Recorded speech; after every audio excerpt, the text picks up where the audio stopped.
Hey everybody, welcome back for another episode of Real Talk. That's Real Talk for Real Estate Investing, episode 87. I'm the host today. My name is Chris Danino with the Independence Property Management, which is part of the Freedom Real Estate Group family of companies. And I'm joined today with Kaylee. Hi, I'm Kaylee Stowe. I'm the new property manager here at IPM. Yeah, and today we're talking about property or rental scammers and how to avoid them. So this is from a lens of a property manager talking more so to an applicant or a potential resident. However, this is good information for our investor viewers, our resident viewers, anybody potentially interested in investing with us, and current clients. Kind of gives you a lens as to how we operate a little bit. There will be some general disclosures and hey pointers in this podcast about how do you deal with this type of situation. But first, we're going to give you a little background on IPM. So, for those of you that are first watching, Freedom Real Estate Group is a family of 5 companies that are all branded and vertically integrated, including renovations, acquisitions, renovations, dispositions, and turnkey. So we do renovate properties and rent them. And then we sell them to investors like yourselves who are interested in having monthly cash flow on assets that are rented and appreciate value and all that good stuff, as well as a property management division that manages all of that. And one of the cool things about the IPM, Independence Property Management, is we're starting Q2 of the year, but also it's our 4th month of having an apartments division, like a multifamily division. So we're kind of branching out a little bit, expanding, including expanding our markets. So Independence Property Management does work for or work with as part of the Freedom Real Estate Group family of companies, managing the turnkeys, but we're also open to other investors in our market that need property management services. So enough with the sales pitchy stuff. Let's move on to the good stuff. So IPM, we're a little bit different because even your experience, you come from more of an apartment-oriented, a couple hundred units in a small demographic area, usually in a couple buildings. Corporate, right? Yeah, corporate. Yep. Yeah. We may be a company, but we're not corporate. So our structure, including internal operations, are significantly different. Exactly. And then also our portfolio is made up of about 100 multifamily units. That multifamily defined here are larger than 15 units in a complex. Right. So we have 100 multifamily units and 580. Is it 580? 580 single-family, small multifamily units. 608, maybe? It might be more. Look, she'll know better. I was going to say, I think it might be 608. They do this thing where they we add some properties and we break a new record, and I don't even know that we broke a new record. I don't know. I have to double check. And I was like, oh, we snuck past 600. Okay. So maybe. she's saying I have to double check. We'll double check. Yeah, we'll double check. Regardless, it's anywhere from 580 to 650, roughly, of single family, small multis, and that includes duplexes, triplexes, quads, and then 1 15-unit complex. We didn't shift that over to the apartments. So our portfolio is pretty significant as far as where it's located. So you said that we're mostly in Dayton? Around the Cincinnati and the Dayton area. Areas. We even have some a little farther north. Northwest. Yes. So Piqua, Troy, Brookville, Eaton. And then we have some as far northeast as Springfield. Yes. Brookville. Yeah. So Springfield, Brookville, Troy, Piqua, Heber Heights, Eaton. And then it goes out Hamilton. Franklin, Middletown, Hamilton. We have one in Westchester that's a rental, Cincinnati, and then as far as southeast, we are Xenia is the furthest southeast. So it's a pretty significant. It's 13 counties. Cincinnati is right there on that border too. So it's pretty far. Yeah, our furthest property south is literally on River Road in Cincinnati. So literally, you can walk halfway across the street and you're in Kentucky. And there's literally a river is across the street. Yeah. So it's you're into water at the Ohio River. So we're pretty pretty broad. Pretty clustered across Southwest Ohio, which is pretty cool. We offer a lot. I mean, we're full service property management.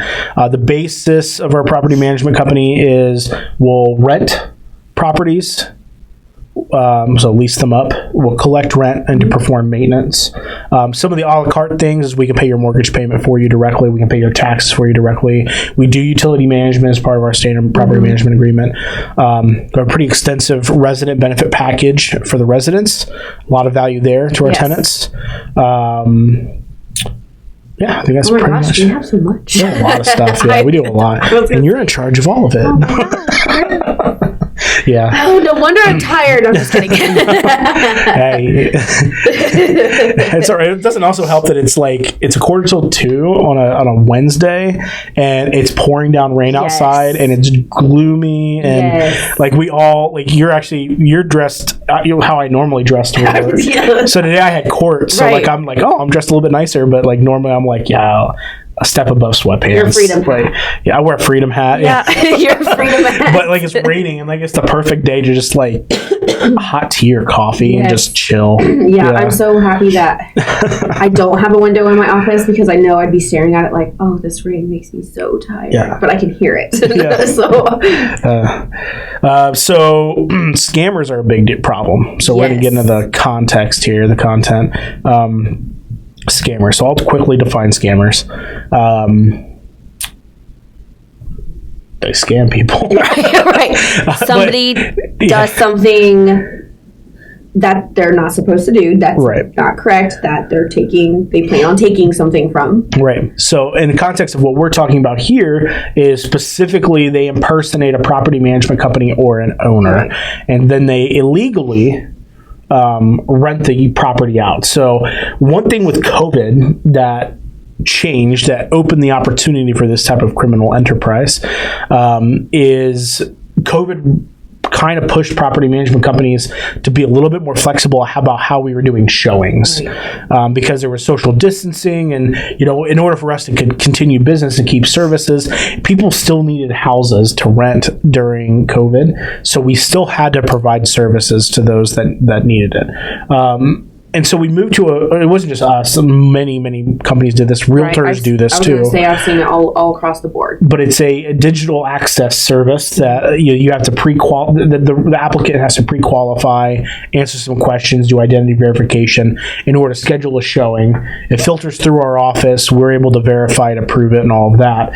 And then they can go out and do the showing and walk the unit themselves. Right. Mm-hmm. Some properties and buildings, the way they're set up, it's not best for that. Like some of our multifamilies aren't set up that way, which that's when myself, you, a couple others maybe will go out and show a unit to make it a little bit more personable. Mm-hmm. But I'd say probably 90%. Yeah, 90%. Well, it's really nice because they can schedule their own. It's I believe Show Mojo goes until 8 p.m. So when they get off work, they can go. Exactly. And weekends too. I was going to say the weekends too. It's more of their flexibility. So that allows more showings to happen. Because then we don't have to be there in person because our bandwidth is only so much too. Yep. And so what the scammers have figured out to do is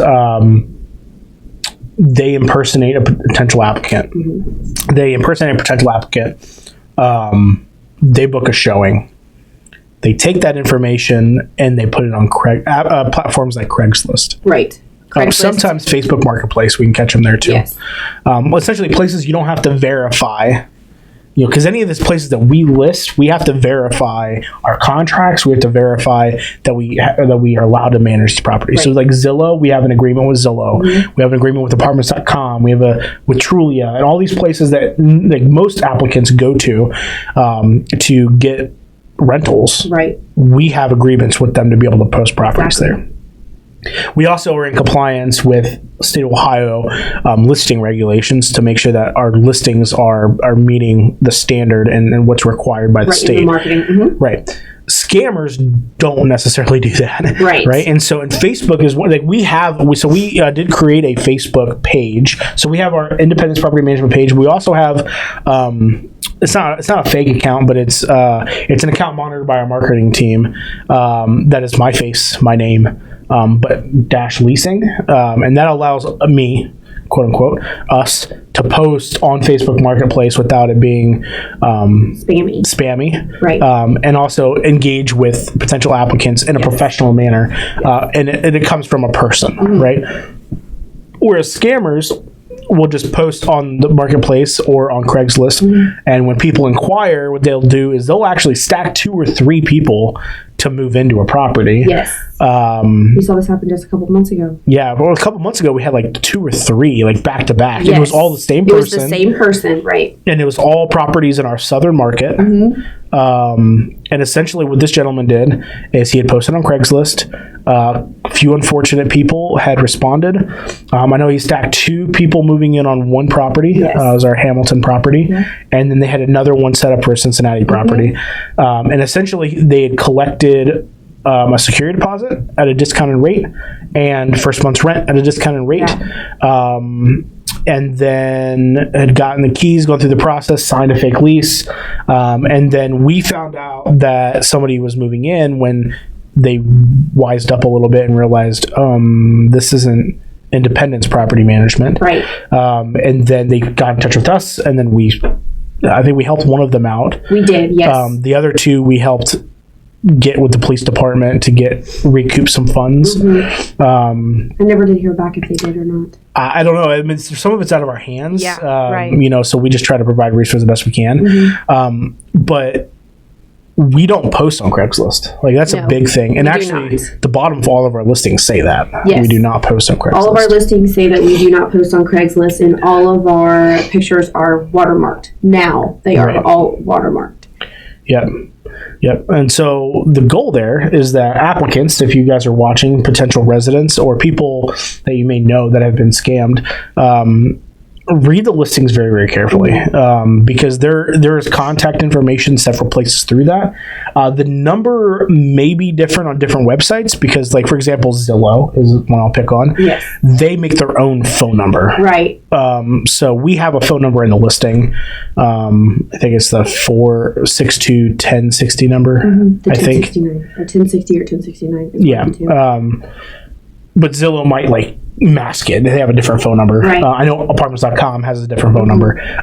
Honestly, they all route to the same line, but those listing sites just try to keep a layer of anonymity to how that's structured. It's also really, really easy to, not really easy, but if you Google the address that you're interested in, most of the time it's going to pop up with a management company. Right. And then you're going to be able to go to their website, and then you'll be able to verify it that way versus if you see something posted on Craigslist or if you see something posted on Facebook, you'll more than likely be able to verify just by typing it into Google. Exactly, yeah.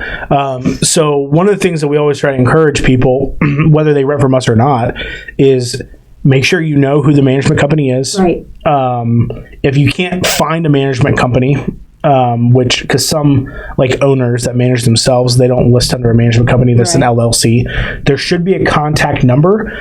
Ask for verification. I know our office hours are a little bit weird, but there's always somebody in the office Monday through Friday, unless it's a holiday. Right. In which case, we usually let residents know what days we're going to be closed. I know for us, my office is right next to the lobby. If an applicant comes in and says, "Hey, I saw your ad on Craigslist. I want to call and check in," I'm going to hop out of my office and I'm going to say, "Hey, we don't advertise on Craigslist. Right. This is a legitimate listing, but this is the contact information for our leasing team. Right. Do not send this person money. Do not communicate with them anymore." And then I usually ask them to call the police and turn all the information in to the police department. You can, for sure. Yeah. Craigslist is one of those weird places that we don't usually comb. We don't sit there and look for our listings there. Yeah, because we don't post on there. So I mean, really, we're never on there to comb through. And I don't really know what we would be able to do other than report the listing. I haven't been on Craigslist in years. Me neither. To be honest. Me neither. So one of the big things I would say is for our investors watching, Craigslist demographic of tenants is not the type of tenant that you would want to have in your property, more than likely. Yeah, we require certain requirements to to pass in the credit and the background as well as income-wise. And most of the time, you are correct. The demographic, it does just not meet the requirements for IP. Yeah. Well, honestly, like if we're being clear about it, like the way Google SEO, search engine optimization works, if you go to Google, because Google's like the site now that everybody searches, what's Yahoo, right? So people go to Google, they'll search in apartment for rent Dayton or house for rent Dayton. Craigslist is usually not the top 5 things that pop up. And what that means is that people are scrolling past that, or they're going directly to Craigslist to look for that activity. Right. If they go to Google and they type that in, they're going to find Zillow, Trulia, HotPads, Apartments.com, Homes.com, all of the other ones. Right. They may even come up with property management companies. They may list off 3 or 4 that are top performers that are have used Google SEO. Right.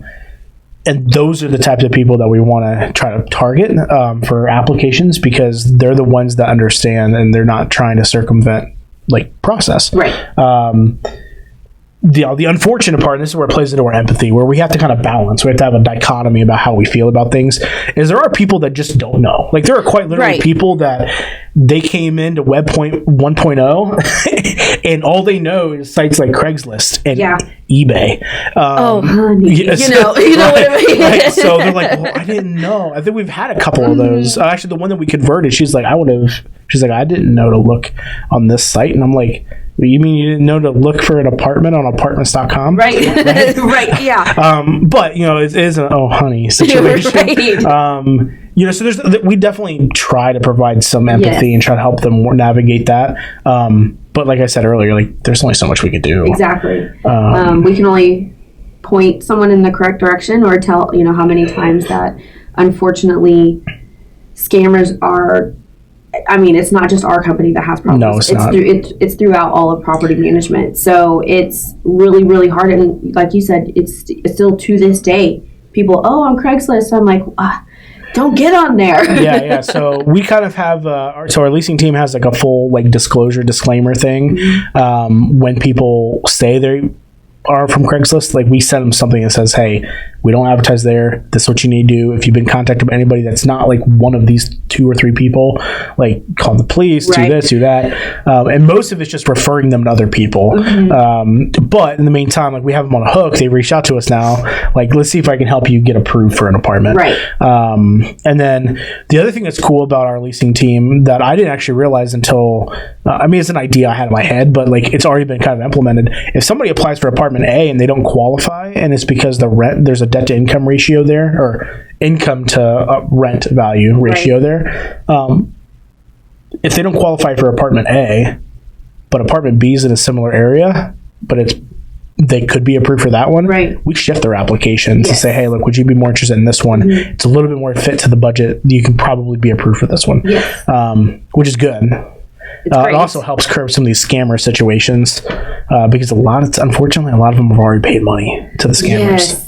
I hate that they have paid money. I personally would be really cautious. I'm really cautious with my money anyway. Right. I'm just not going to be out here willy-nilly, Venmo and Cash App out to thousands of dollars, especially through a Venmo and a Cash App. So that can be a little, because that's typically, where scammers can get them, or it can be just a Zelle payment. I mean, any electronic payment that's outside of the application fee or the website is a little suspicious. Yeah. So we encourage any applicant, if you feel, because our process normally, there's a couple different ways to pay your deposit and any monies.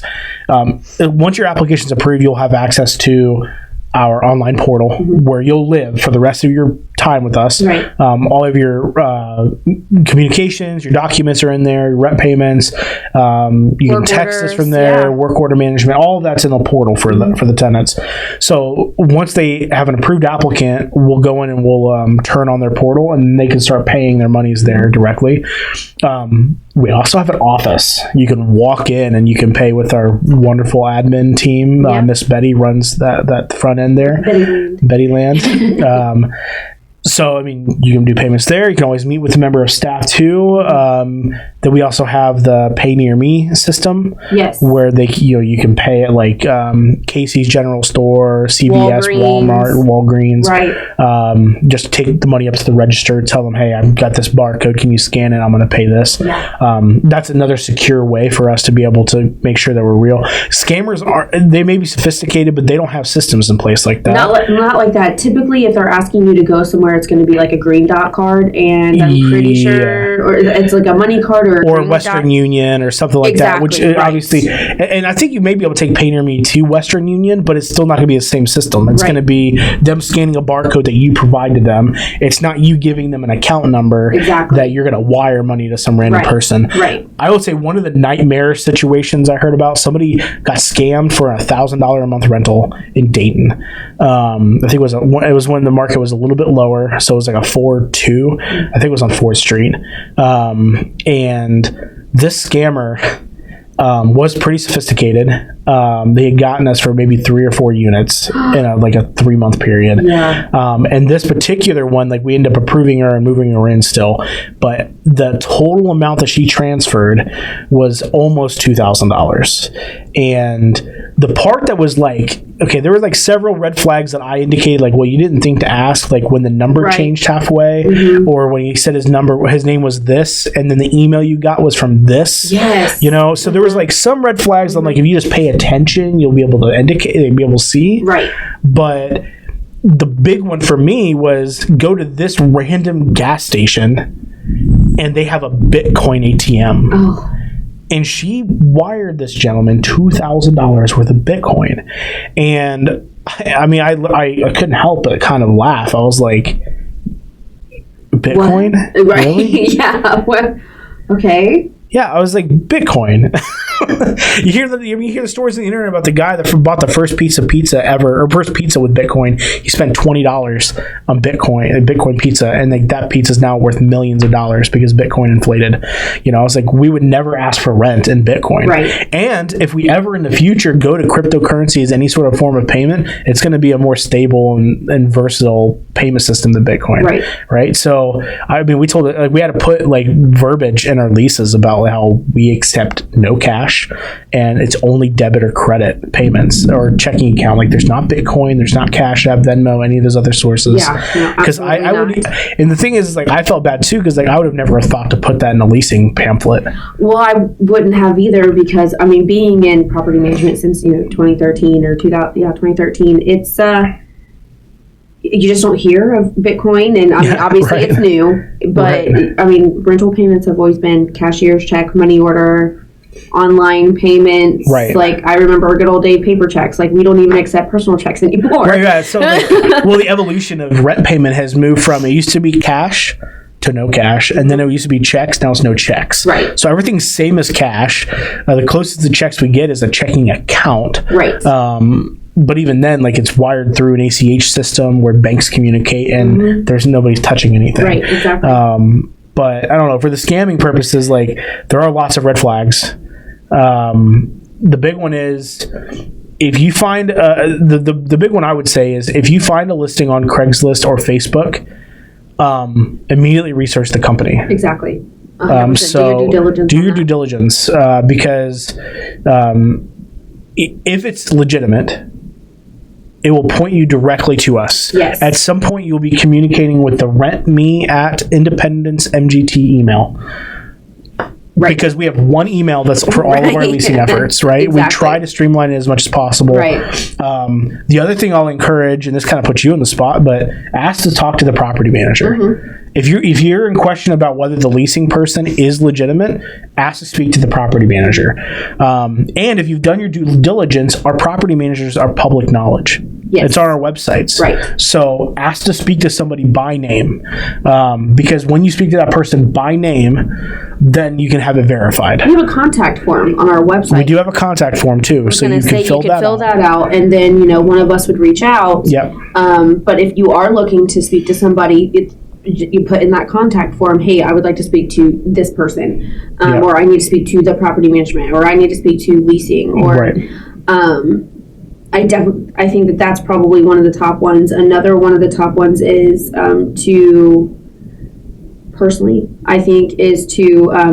kind of cross-reference what they're stating about the property, because you can easily Google a property, take a look at it, because they might be wrong about the number of bedrooms, they might be wrong about the square footage, they might not know a whole lot about the property.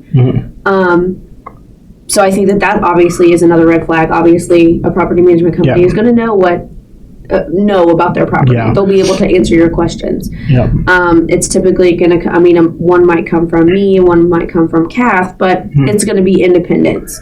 It's not going to come from, jdog2417 at gmail.com. It's going to be a corporate branded email and communication. Right. And then all of our employees are required to have signature lines. Yes. So you're going to see a signature and most of the time a pretty face. So you know exactly who you're talking to. Yeah, I need to get mine going. I need to get mine going. You're new. The other piece of it is when you're doing your due diligence, these scammers, when you're communicating with them, they're going to eventually give you the address, right? Yeah, whether that's you saying, hey, I'm interested in this property, or it's them on their listing saying, hey, this is the address. Immediately take that address and plug it into Google. Because if you plug the address into Google, if it's actually for rent, you're going to get 3 or 4 different websites, the Trulia, Hotpad, Zillow, Apartments.com. And when you click into those, you're going to see Independence Property Management. You're going to see whatever property management company that is. And then you can call them directly. Yes. You can also go on to the auditor site. They have it on there. It's free knowledge on who owns it. Even if it doesn't come up as Independence Property Management, typically they can reach back out or reach out to or connect the dots that, this person owns it, but the scammers. Yeah, because sometimes the scammers, they use the verbiage of I own it. Right. Sometimes they use the verbiage of I manage it. So you kind of have to pay attention. The other thing is we're all human, so sometimes we have typos.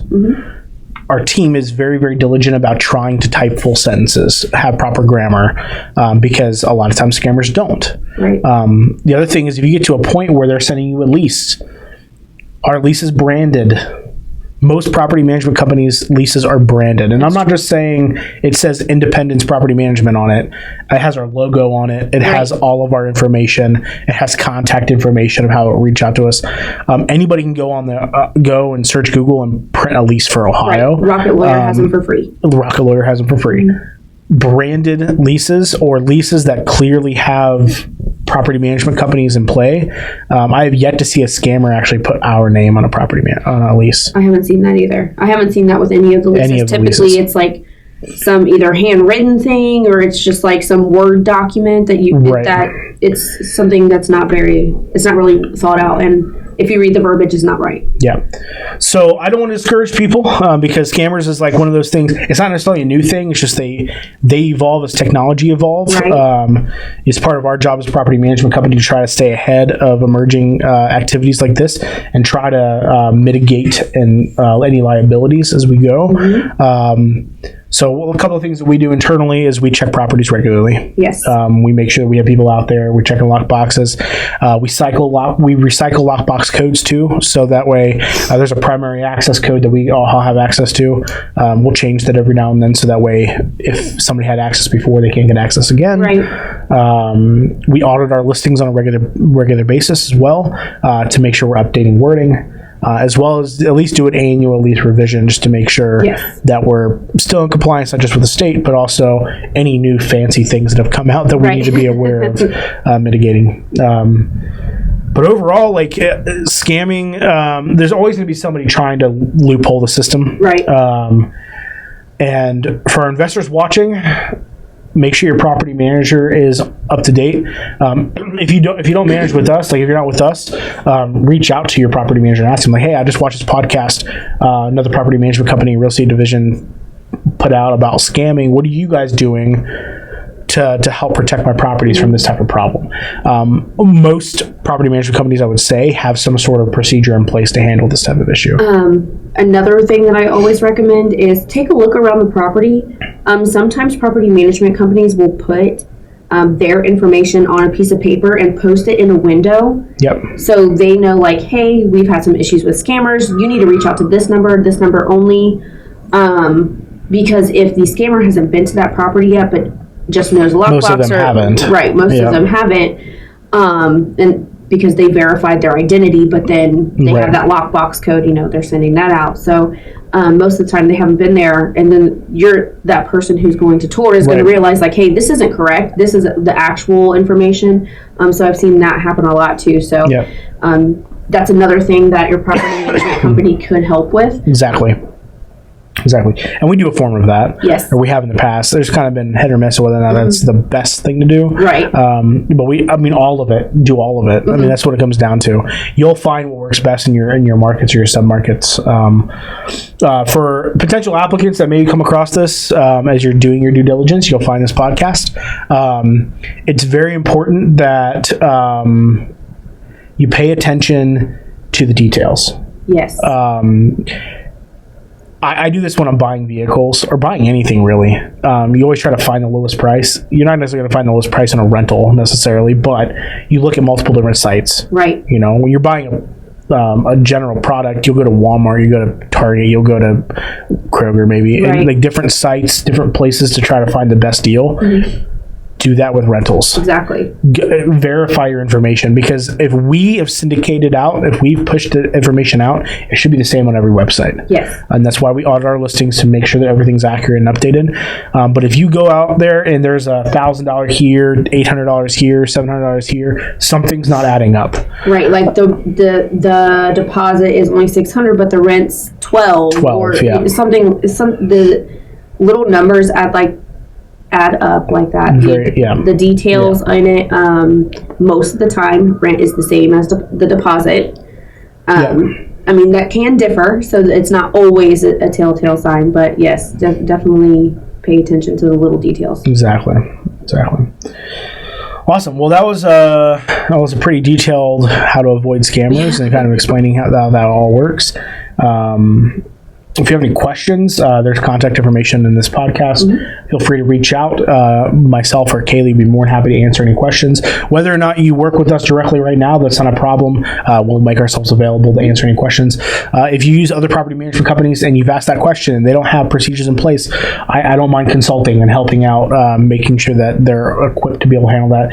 It's very, very important in this market that everybody works together to try to curb this type of activity. I will say, we kind of put a lot of scary details and information out there. This is a non-common commonality. Right. It happens, but not as often. So we talk about a cluster of a couple months that, we'll have 3 or 4 happen, and then it won't happen for 8 months to a year. Right. So over the last 4 years, we've had a cluster of 2 or 3 times where people have been scammed sporadically. Right. We rent 15 to 20 units per month. So the grand scheme of all of the volume that we do, we're talking about like 1 to 2 per 30. Right. Maybe. So it's low percentage, and it's a maybe. It's right. It really is a maybe. I haven't seen it since that incident in January. In all honesty, a couple of the other property management companies that I've talked to about the scamming was all in the same time frame. And it hasn't really happened again since then either. Right. With them. It's definitely clusters. And then usually, like you said, it impacts several organizations at once. And then it's like they go into a cycle and then they don't do anything. So it's just very important on downtimes like right now where we're not getting that type of activity, is that we're being very, very thorough in all of the things that we're doing to try to curb that. So that way, hopefully it doesn't happen again. Right. And the other thing that we do is we try to maintain really good relationships with local police as best as we can. Yes. They're very, very busy too. Yes. But having that relationship really helps when situations come up. We can point them to a person that says, hey, so I know you got to know the detective in Hamilton quite well. Yes. I think the one in Cincinnati. It might actually been just the county. I was going to say, I think it was just county. No one's clean. I think Hamilton split between Hamilton and Butler. Yeah. But yeah, anyway, so we have really good relationships with the detectives that handled those cases recently. And they're probably still ongoing cases, to be honest. But anyway, that's the unfortunate part about scammers. yeah. And I don't know what the success rate is for them getting caught. Me neither. And I will say we haven't had the same person twice. At least we haven't had the name of the same person the same. It might be the same person. It's just they've restructured their brand, if you will. Right. So anyway, clarity. That's yes. the theme. That is the theme. So we've kind of gone over everything, but be very, very thorough when you're looking through your properties. When you're an applicant, you're going through some stuff. Double check everything. Don't hesitate to call. We also advertise on our website what our address is, so stop in. I'm not opposed to unsolicited applicants stopping in. Okay, it's one of those things that it helps build also our brand reputation a little bit because people know we're here. And then for investors, we got you. Yes. Don't hesitate to ask questions. If you've already asked the question and you didn't like the answer the first time, ask again. Yeah, absolutely. Because most of the time scammers are going to be like, especially with price, they're like, oh, well, I can give you a discount on your deposit of $600. Just be careful for that stuff too. Yep. I think we might have touched base on that earlier, but those small details, I know that you said were really, really important. So, but clarity, ask all the questions in the world, especially if you are unsure of it. It's worth a 30-minute phone call to hop on a call and just to iron things out. Right, because that'll save you a couple $1,000s and dealing with detectives Yeah, and then save us the same amount of time having to deal with yeah. And plus, in normal circumstances, we can get an application approved in 48 to 72 hours, and have you moved in within a week or two. So if you go through a scamming process, they could probably move you in the same day or next day. Yeah. But then the headache on the back end, because then we have to go through a whole process. If you're not approved, then we have to evict you, and it becomes a big thing. Yeah. Just go directly to the source managing the property. I wouldn't even necessarily be opposed to showing you a contract that shows that we're legally responsible to manage it. Of course, I have to clear that with the client that owns it, but we can verify whatever we need to make sure that you're protected as a tenant. Absolutely, yep. and as an owner, as the owners too. Yep. Well, cool. It's been great chatting. Yes. I'm not sure what the next podcast episode is going to be about, but I'm sure it's going to be a banger. I think we're going to bring Ashley in. I think we're going to bring in the multifamily apartment manager, and then she'll do some cool stuff there too. But anyway, this has been a fun time. We like to end these things by saying invest smart. Live happy. Thank you. Thank you. Nothing on this show should be considered specific personal or professional advice. Please consult an appropriate tax, legal, real estate, financial, or business professional for individualized advice. Opinions and information on this show are not guaranteed. All investment strategies have the potential for profit or loss.